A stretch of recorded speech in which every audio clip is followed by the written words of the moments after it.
Presented by Jeet Narayan Official। दोसरा के बाग में जाकर दोसरा के बाग में आप सुन रहे हैं जोहरबा से माँ सरस्वती म्यूजिक बाय की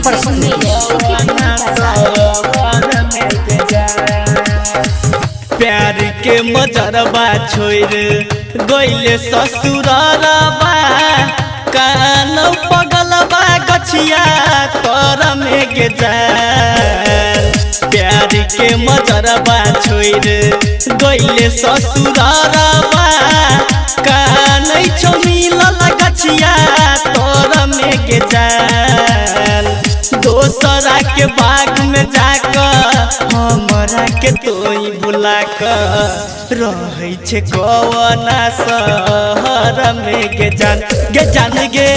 दोसरा के बाग में जाकर हमरा के तोई बुला कर रहै छे कवना शहर में गे जान दोसरा के बाग में जाकर दोसरा के बाग में जाकर हमरा के तोई बुला कर म्यूजिक बाय डीजे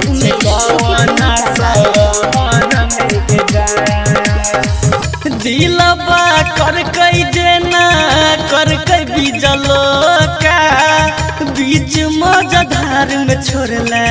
कैर कगे खोखा कैर कगे खोखा दिलबा कर कई जेना कर कई बीजलो का बीच मजधार में छोड़ला कैर कगे खोखा अखनो छी तोरे हम भर में गे जान अखनो छी तोरे हम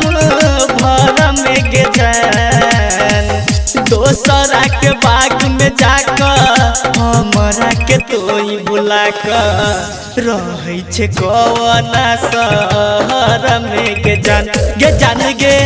दोसरा के बाग में जाकर हमरा के तोई बुला कर रहै छे कवना शहर में गे जान अखन हम सब सुन रहल छी जीत नारायण ऑफिशियल के शानदार प्रस्तुति। दोसरा के बाग में जाकर हमरा के तोई बुला कर म्यूजिक बाय डीजे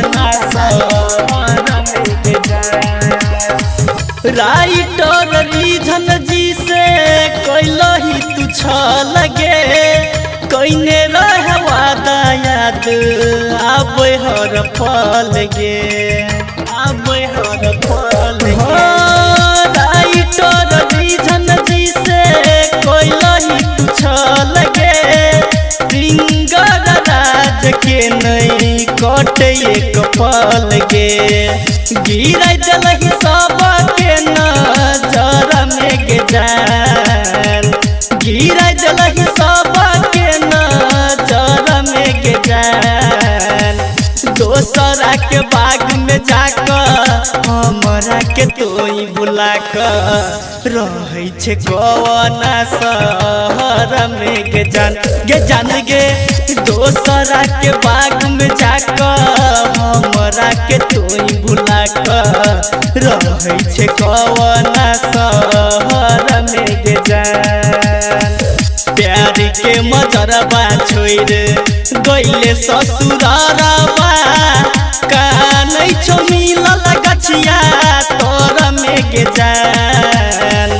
दोसरा के बाग में जाकर हमरा के तोई बुला कर रहै छे कवना शहर में गे जान